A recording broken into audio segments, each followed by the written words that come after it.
નમસ્કાર દર્શક મિત્રો, કૃષિ દર્શન કાર્યક્રમમાં આપનું હાર્દિક સ્વાગત છે.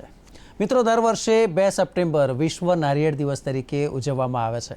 વિશ્વભરમાં કરોડો લોકો નારિયેળી થકી રોજીરોટી પ્રાપ્ત કરે છે. જો ભારતની વાત કરવામાં આવે તો દક્ષિણ ભારતમાં તેનું મોટા પાયે ઉત્પાદન થતું હોય છે. લીલું નારિયેળ હોય કે પછી સૂકું, તમામનો ઉપયોગ થાય છે. કોઈ દર્દી હોય કે પછી તેને ઝડપી રિકવરી માટે ડૉક્ટર કહે છે કે તેને નારિયેળનું પાણી આપો, તો વળી પૂજાપાઠમાં સૂકા નારિયેળનો ઉપયોગ થાય છે.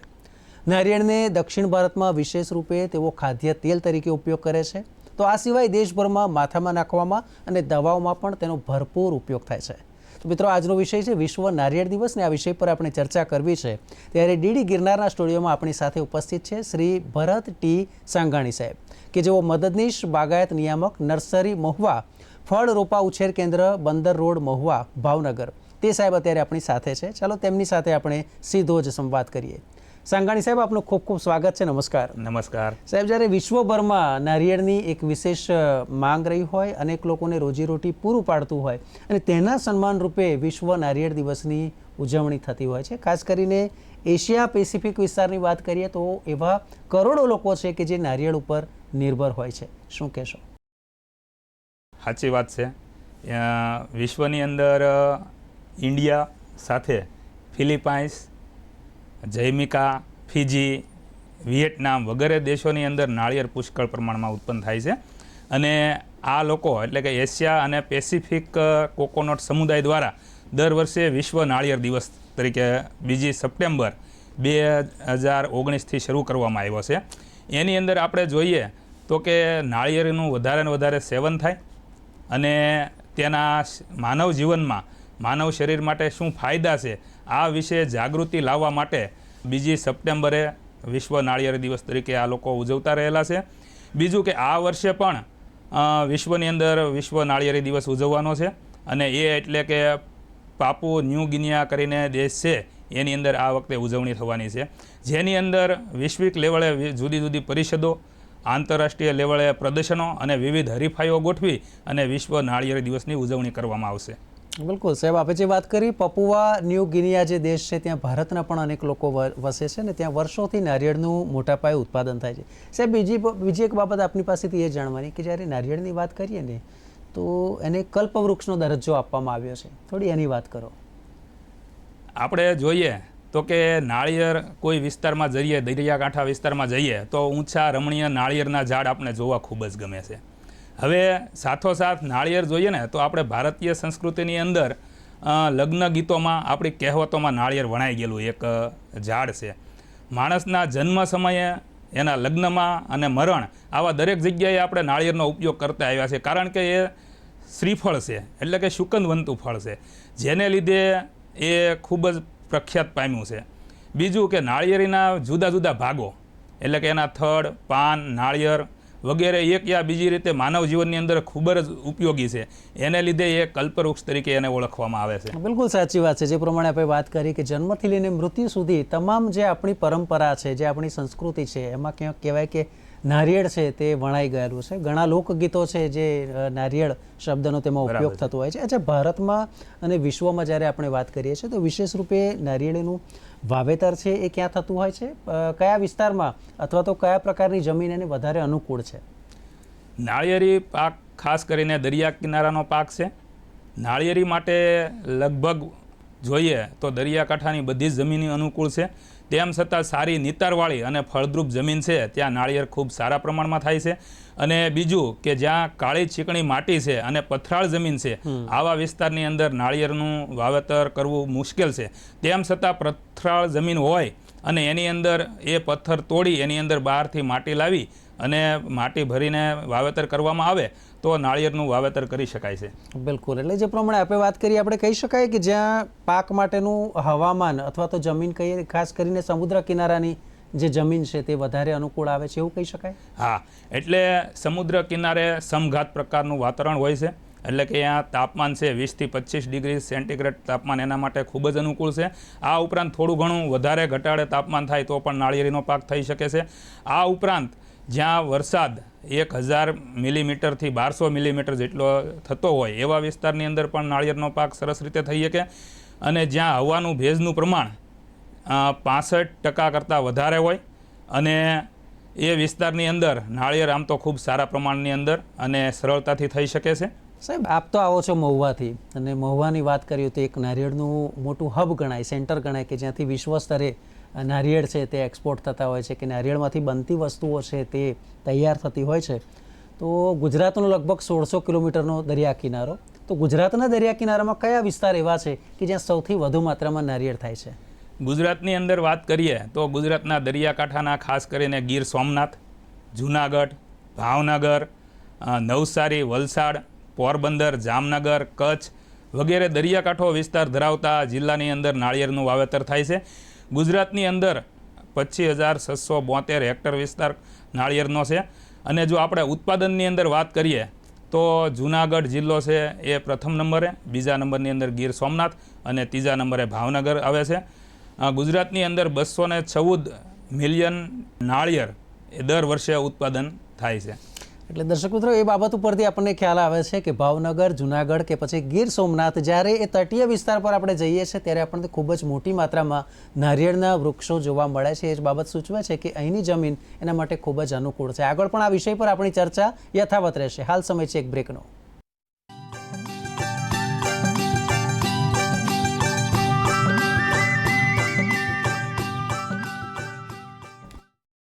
તો બ્રેક બાદ આપનું સ્વાગત છે. દર્શક મિત્રો, જે પ્રમાણે આજનો આપણો વિષય છે વિશ્વ નારિયેળ દિવસ, અને સાંગાણી સાહેબ આપણને આ વિષય પર માર્ગદર્શન પૂરું પાડી રહ્યા છે. સાહેબ, બ્રેક પહેલાં ખાસ કરીને આપણે વાત કરી કે હવામાન અને જમીનને લઈને કેવી અનુકૂળતા છે. હવે એ જાણવું છે કે ગુજરાતમાં નારિયેળની કઈ કઈ જાતો વધુ પ્રચલિત છે અથવા તો ખેડૂતો વધારે પ્રમાણમાં તેનો ઉપયોગ કરે છે? ગુજરાતની અંદર ઊંચી જાતની અંદર પશ્ચિમી કિનારાની ઊંચી જાત, ઠીંગણી જાતની અંદર લોટણ એટલે કે ગુડાજલી, અને હાઇબ્રિડ જાતની અંદર ટીડી અને ડીટી જાત પ્રચલિત છે. આ ઉપરાંત ખેડૂતો હાઇબ્રિડમાંથી તૈયાર કરવામાં આવતી બીજી પેઢી એટલે કે બોના નાળિયેરનું પણ વાવેતર કરે છે. એટલે આમ ખેડૂતને પોતાની અનુકૂળતા મુજબ એ પોતાની પસંદગી મુજબ એ વાવેતર કરતા હોય છે. બિલકુલ, એટલે આ રીતે ખાસ કાળજી લેવામાં આવતી હોય છે. જે ગુજરાતમાં આપણે વાવેતર કરીએ છીએ, જે જુદી જુદી જાતો આપે વાત કરી કે અમુક ઠીંગણી જાત છે, અમુક ઊંચા વૃક્ષ છે, તો એમનો તફાવત શું ખાસ? ઊંચી જાત છે ને, જે પશ્ચિમી કિનારાની ઊંચી જાત, એની હાઇટ ઊંચાઈ 20 થી 25 મીટર જેટલી જાય છે, અને એની ફળ આવવાની શરૂઆત છે 6 થી 7 વર્ષે થાય છે. નાળિયેરની અંદર ઉત્પાદન જોઈએ તો 70 થી 80 પાકા નાળિયેર પ્રતિ ઝાડે આપને ઉત્પાદન મળે છે, અને એનું ફળની અંદર કોપરું હોય છે એ 165 ગ્રામ જેટલું વજન ધરાવતું હોય છે. જ્યારે આપણે ઠીંગણી જાતની વાત કરીએ તો ઠીંગણી જાત છે 6 થી 7 મીટર જેટલી ઊંચાઈ ધરાવતી હોય છે, અને એની અંદર ફળ આવવાની શરૂઆત છે એ 3.5 થી 4 વર્ષની અંદર શરૂ થઈ જતું હોય, અને એની અંદર આપણે ફળનું ઉત્પાદન જોઈએ તો 110 થી 120 પાકા ફળ પ્રતિ વર્ષે પ્રતિ ઝાડે આપને મળે છે, અને એની અંદર કોપરાનું પ્રમાણ 90 ગ્રામ જેટલું હોય છે. જ્યારે ગુજરાતની અંદર બીજી એક હાઇબ્રિડ જાત એની અંદર ટીડી અને ડીટી જાત છે, એ ઊંચાઈની અંદર જોઈએ તો એ 15 થી 20 મીટર જેટલી ઊંચાઈ પ્રાપ્ત કરે છે, અને એની અંદર ફળનું ઉત્પાદન છે એ અંદાજિત 110 થી 120 સુધી ઉત્પાદન આપે છે. એની અંદર કોપરાનું વજન છે એ 190 ગ્રામ જેટલું આપણને જોવા મળે છે, અને ખાસ કરી અને એનું ઉત્પાદન 4 થી 5મા વર્ષે એની અંદર શરૂઆત થઈ જતું હોય છે. બિલકુલ, એટલે કહી શકાય કે કેટલાક વૃક્ષ એવા છે નારિયેળના કે જે 7 વર્ષે ફળ આપે, કે કેટલાક છે જે 4 થી 5 વર્ષે આપે. અચ્છા, રોપાની પસંદગી કઈ રીતે કરવી સૌથી મહત્વનો ખેડૂતોનો પ્રશ્ન? ખેડૂતો માટે આપણે જોઈએ ને કે રોપો જેટલો સારો તંદુરસ્ત એટલું એનું ઉત્પાદન સારું મળે. ખાસ કરીને રોપો 12 મહિનાનો ઉંમરવાળો હોવો જોઈએ, 5 થી 6 પાન ધરાવતો હોવો જોઈએ, રોગ જીવાત મુક્ત હોવો જોઈએ, અને એની કોલર જે છે એની જાડાઈ છે રોપાની એ 10 સેન્ટીમીટર કરતાં વધારે હોય, આવો રોપો ખેડૂત ભાઈઓએ ખાસ કરીને પસંદ કરવો જોઈએ. આ પ્રકારના રોપા જોઈએ તો તમે સમજાવ્યું, પણ હવે એ પણ જણાવી દો દર્શકોને કે ભાઈ ખેડૂતોએ નજીકનું કેન્દ્ર ક્યાં કે જ્યાંથી તેમને સારી ગુણવત્તાવાળા રોપા મળી શકે? ખેડૂત મિત્રોએ નાળિયેરીના રોપા જે ખરીદી કરવી હોય ત્યારે ખાસ કરીને સરકારી નર્સરીઓમાં જ આગ્રહ રાખવો જોઈએ. સરકારશ્રીના બાગાયત ખાતા હસ્તક ફળ રોપા ઉછેર કેન્દ્ર મહુવા છે, ઉના, કોડીનાર, માંગરોળ, નવસારી, ત્યાંથી આપણે નાળિયેરીના જુદી જુદી વેરાયટીના રોપા મળી રહે છે. આ ઉપરાંત કૃષિ યુનિવર્સિટી, જુનાગઢ કૃષિ યુનિવર્સિટીનું મહુવા ફાર્મ છે. આ ઉપરાંત માંગરોળ ફાર્મ છે, એનો લાલબાગ છે. આવી જગ્યાએથી નાળિયેરીના સારા અને ગુણવત્તાયુક્ત રોપા મળે. બીજું કે છેલ્લા 2 વર્ષથી નેશનલ હોર્ટિકલ્ચર બોર્ડ માન્ય પ્રમાણિત થયેલી ગુજરાતની અંદર જે નર્સરીઓ છે એની પાસેથી ખેડૂત મિત્રો સારા ગુણવત્તાયુક્ત રોપા ખરીદી કરી શકે. બિલકુલ. એટલે આ જે સ્થળ છે કે જ્યાંથી સારી ગુણવત્તાના રોપા પ્રાપ્ત થાય. અચ્છા, સામાન્ય રીતે કોઈ પણ ફળ કે વૃક્ષ આપણે જ્યારે રોપતા હોઈએ તો એક સિઝનને ધ્યાનમાં લઈએ છીએ કે આ સિઝનમાં ઉગાડીએ તો સારું પરિણામ મળે. તો નારિયેળ માટે પણ એવી કોઈ સિઝન? સામાન્ય રીતે નાળિયેર ચોમાસામાં વાવેતર કરવું જોઈએ. એમાંય ખાસ કરી અને જૂન જુલાઈ મહિનો છે એ નાળિયેર વાવેતર માટે ખૂબ જ સરસ ગણાય. તેમ છતાં ચોમાસાની અંદર ભેજનું પ્રમાણ હોય તો સમગ્ર ચોમાસા દરમિયાન આપણે આનું વાવેતર કરી શકીએ છીએ. એક છોડ છે અને ત્યાર પછી બીજો છોડ આપણે રોપવો છે તો 2 છોડ વચ્ચેનું અંતર કેટલું અનુકૂળ કહેવાય? નાળિયેરીની જુદી જુદી જાત પ્રમાણે એનું અંતર અલગ અલગ હોય છે. જેમ કે આપણે ઊંચી જાત જોઈ અને હાઇબ્રિડ જાત જોઈ તો આ જાત વચ્ચે 7.5 બાય 7.5 મીટરનું અંતર જાળવવું ખૂબ જરૂરી છે. અને આ અંતરથી 1 હેક્ટરે 178 ઝાડ પ્રતિ હેક્ટર મુજબ રોપા આવી શકે. જ્યારે ઠીંગણી જાત છે એ 6 મીટર બાય 6 મીટરના અંતરે વાવેતર કરવું જોઈએ અને 1 હેક્ટરે 278 રોપા એની અંદર આવી શકે. ઓકે, એટલે આ રીતે આપણે 2 રોપા વચ્ચેનું જે અંતર છે એ જાળવવું જરૂરી છે. અચ્છા સાહેબ, ઘણા એવું માનતા હોય કે ભાઈ દરિયા કિનારે છે તો કુદરતી ભેજને કારણે એને પાણીની જરૂર નહીં પડે. તો શું નારિયેળ માટે પણ કોઈ વિશેષ પિયત વ્યવસ્થા કરવી પડે? નાળિયેર માટે જોઈએ ને તો કે નાળિયેરની અંદર સતત નાળિયેર આવવાની પ્રક્રિયા શરૂ હોય છે. આથી એને નાળિયેરને પાણીની જરૂરિયાત ભલામણ મુજબ આપવી ખૂબ જ જરૂર છે. જ્યારે નાળિયેરીનું નવું વાવેતર કરેલું હોય એટલે 1 થી 3 વર્ષ દરમિયાન પહેલા નાળિયેરીને 8 થી 12 દિવસે શિયાળાની અંદર પાણી આપવું જોઈએ અને 4 થી 6 દિવસે ઉનાળાની અંદર પાણી આપવું જોઈએ. તેમ છતાં જો રોપો મોટો થાય અને 4 વર્ષ કરતાં વધારે મોટો હોય તો 4 મીટર બાય 4 મીટરના ખામણા તૈયાર કરી એની અંદર શિયાળે 22 દિવસના અંતરે અને ઉનાળે 15 દિવસના અંતરે પાણી આપવું જોઈએ. આ ઉપરાંત જો ખેડૂત મિત્રો છે એ ટપક પદ્ધતિ અપનાવતા હોય અને ટપક પદ્ધતિની મદદથી એ શિયાળાની અંદર 30 લીટર પાણીની જરૂરિયાત પડે છે અને ઉનાળાની અંદર 47 લીટર પ્રતિ ઝાડ પ્રતિ દિવસ મુજબ પાણી આપવું ખૂબ જ જરૂરી છે. બિલકુલ. અચ્છા, નારિયેળમાં પણ ખાતર વ્યવસ્થાપનની જરૂર પડે? હા, જે હમણાં વાત કરી કે નાળિયેરીની અંદર વેજીટેટિવ ફેઝ અને રિપ્રોડક્શન ફેઝ એક સાથે જોવા મળે છે. આથી નાળિયેરની અંદર સતત અને એકધારું ઉત્પાદન મેળવવા માટે એની અંદર ખાતર આપવું ખૂબ જ જરૂરી છે. સામાન્ય રીતે નાળિયેરીની અંદર છે એ 1.5 કિલો નાઇટ્રોજન, 750 ગ્રામ ફોસ્ફરસ અને 1.5 કિલો પોટાશ આપવું ખૂબ જરૂરી છે. સામાન્ય રીતે એની અંદર એની સાથે સાથે 50 કિલો કોહવાયેલું સારું એવું સાણિયું ખાતર આપવું જોઈએ. રાસાયણિક ખાતર છે એ આપણે 2 જુદા જુદા હપ્તામાં એટલે કે જૂન જુલાઈમાં પ્રથમ હપ્તો અને ઓક્ટોબરની અંદર બીજો હપ્તો એ રીતે ખાતર આપવું જોઈએ. જ્યારે છાણિયું ખાતર છે એ એક સાથે જ આપણે આપી દેવું જોઈએ. બીજું કે જુદી જુદી જમીનની જુદા જુદી જરૂરિયાત મુજબ જેમ કે બોરોનની ખામી હોય તો પ્રતિ ઝાડે 75 ગ્રામ જેટલું બોરોન આપણે આપવું જોઈએ. તેમજ જો મેગ્નેશિયમની જરૂર જણાય તો મેગ્નેશિયમ સલ્ફેટ, ઝીંકની જરૂર જણાય તો ઝીંક સલ્ફેટ, તેમજ અન્ય સૂક્ષ્મ તત્વોની જરૂરિયાત હોય તો ખેડૂતે પોતાની જમીન અને એને પોષક તત્વોને ધ્યાન રાખી પોતાની અનુકૂળતા મુજબ આ પોષક તત્વો આપવા જોઈએ.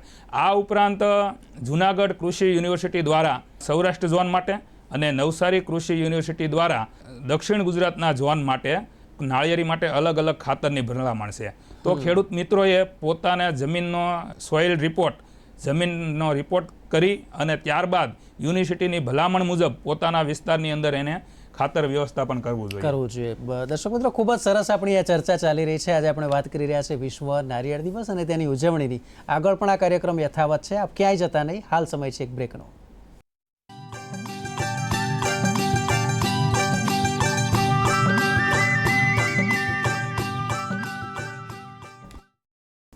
બ્રેક બાદ આપનું સ્વાગત છે. દર્શક મિત્રો, આપણે વિશ્વ નારિયેળ દિવસની ઉજવણીની વાત કરી રહ્યા છે કારણ કે આજનો એ દિવસ છે ત્યારે ભરત સાંગાણી સાહેબ આપણને માર્ગદર્શન પૂરું પાડી રહ્યા છે.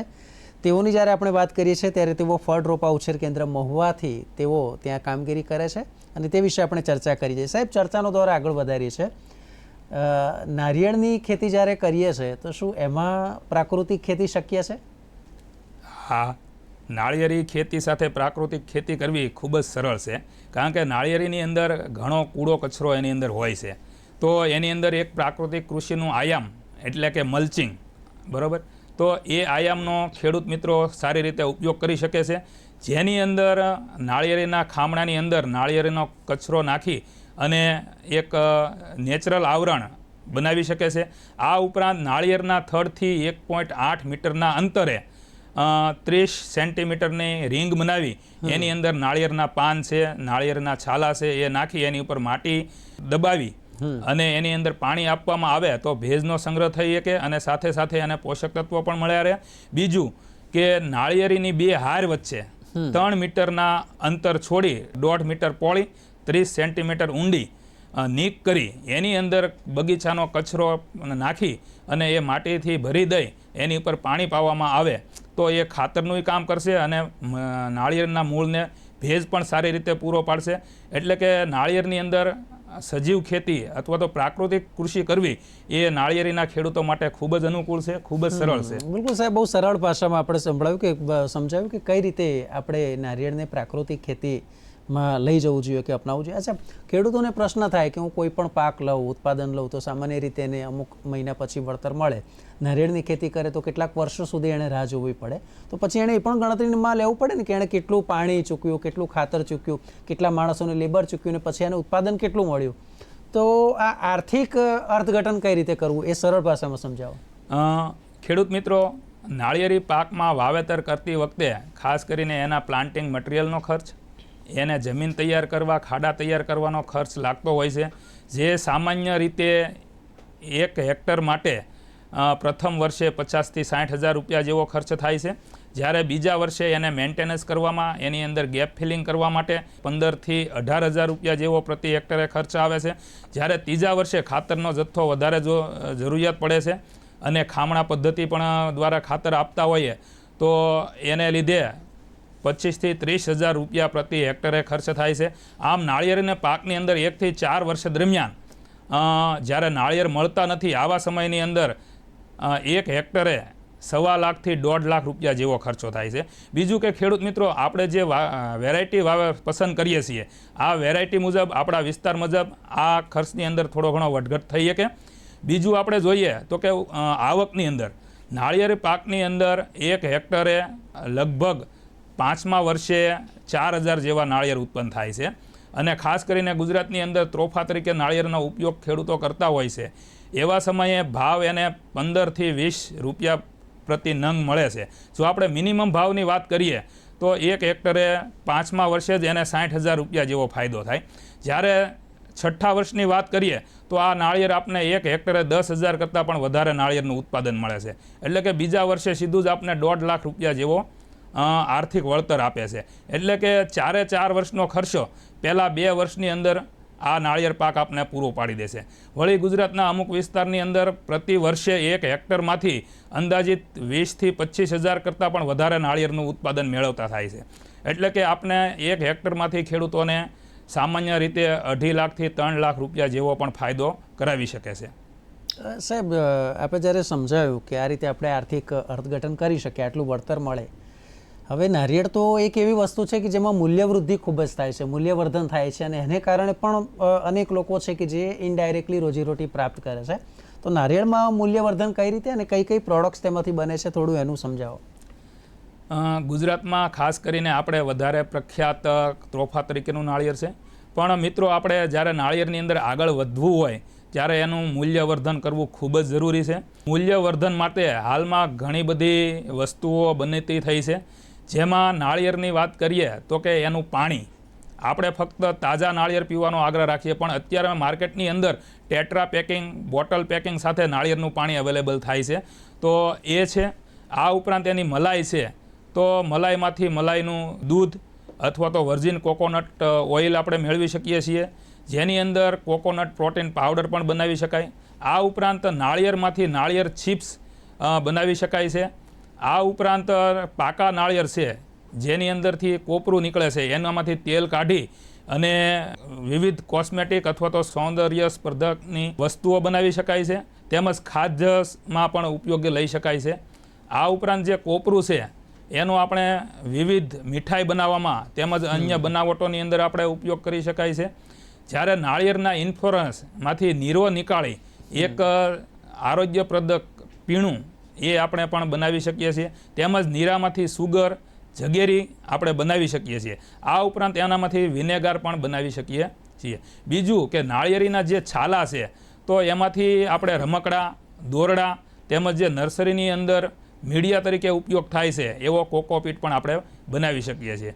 નાળિયેરીના પાન છે એને સરસ મજાના આપણે ગૂંથણકામ કરી એ સારી જગ્યાએ ડેકોરેશન તરીકે અથવા તો ધાર્મિક પ્રસંગોમાં પણ આપણે વાપરી શકીએ છીએ. એટલે કે નાળિયેરની અંદર મૂલ્યવર્ધનનું ખૂબ જ જરૂરી છે અને ગુજરાતની અંદર પણ આ કરવાની ખૂબ જ જરૂરી છે. બિલકુલ. દર્શક મિત્રો, ખૂબ જ સરસ રસપ્રદ ચર્ચા અહીંયા જે પ્રમાણે આપણે કરી અને સાહેબે પણ વિસ્તારથી માર્ગદર્શન આપ્યું અને એ પણ જણાવ્યું કે કેમ તેને આપણે શ્રીફળ કહેવામાં આવે છે. સાહેબ, અંતમાં સમયની મર્યાદા છે પણ ટૂંકમાં દર્શકોને આપનો સંદેશ. ખેડૂત મિત્રો, કે નાળિયેર એ ખૂબ જ મહત્ત્વનું પાક છે. ગુજરાતની અંદર ગુજરાત સરકાર દ્વારા ગુજરાતની બહારની વેરાયટી અહીંયા લાવી અને એના વાવેતર માટે પ્રયત્ન કરવામાં આવી રહ્યો છે. ગત વર્ષે આપણે CPCR દ્વારા અહીંયા વેરાયટી લાવી એના રોપા તૈયાર કરવામાં આવી રહ્યા છે. આ ઉપરાંત ચાલુ વર્ષે પણ કોકોનટ ડેવલપમેન્ટ બોર્ડ દ્વારા સાથે સંકલન કરી અને નવી વેરાયટીના રોપા લાવી ગુજરાતની જમીન ઉપર એનું વાવેતર કરી અને એમાંથી સારામાં સારા રોપો મળી શકે ખેડૂતને એવો ગુજરાત સરકાર દ્વારા પ્રયત્ન કરે છે. અને આજના દિવસે લોકો વધારે ને વધારે નાળિયેરનું સેવન કરે અને નાળિયેર પકવતા ખેડૂતોને એનો ફાયદો મળે એવું મારું દરેક દર્શક મિત્રોને એક સૂચન છે. બિલકુલ. તો સંઘાણી સાહેબ, આપ સ્ટુડિયોમાં પધાર્યા, દર્શક મિત્રોને આ વિષય પર ખૂબ જ સુંદર માહિતી આપી, તે માટે આપનો ખૂબ ખૂબ આભાર. Thank you. તો દર્શક મિત્રો, મને આશા છે કે આજનો કાર્યક્રમ આપને પણ કંઈક નવીન અને કંઈક એવી માહિતી લઈને આવ્યો હશે કે નારિયેળ છે તેનો ઉપયોગ કેટલો કિંમતી છે, કેટલો ખૂબ જ મહત્વપૂર્ણ છે. આગળ પણ આ જ પ્રકારે કૃષિ દર્શનમાં અવનવા વિષય સાથે આપણે ફરી મળીશું. ત્યાં સુધી રજા આપશો.